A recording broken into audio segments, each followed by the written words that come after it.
Creaky Cranky. It was an exciting day on the island of Sodor. The Duke and Duchess of Boxford were having a spring party.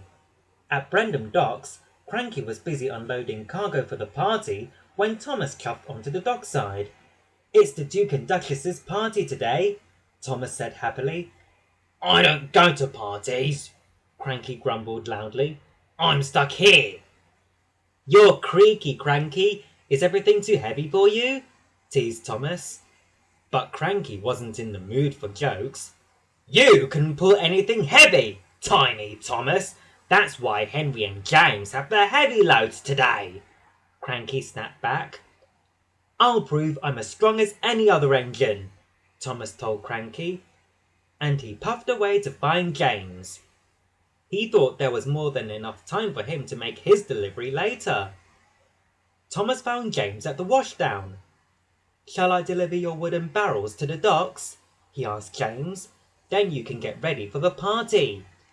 James thought it was a wonderful idea, and soon Thomas was coupled to James's heavy flatbed. Huffing and puffing, Thomas set off for the docks. Thomas dared Cranky to try to lift the flatbed.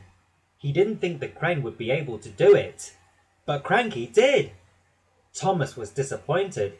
He steamed off to find Henry.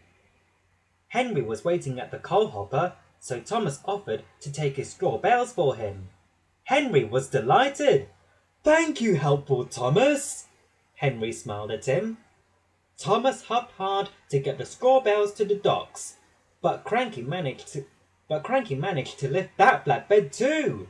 This made Thomas really cross. "Try lifting me, Cranky," Thomas teased the crane.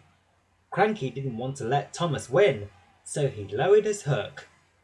But as he lifted Thomas, his crane arm stuttered and snapped. Thomas was left hanging in the air.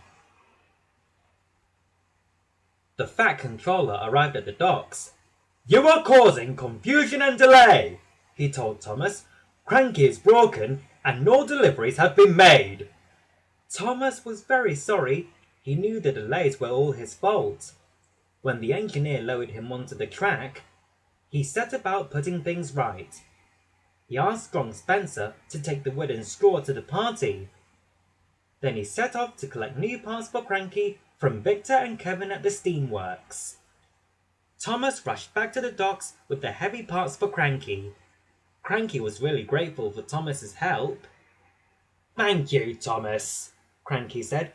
"You're not so tiny after all." "And you're not creaky either," laughed Thomas, as the friends smiled at each other.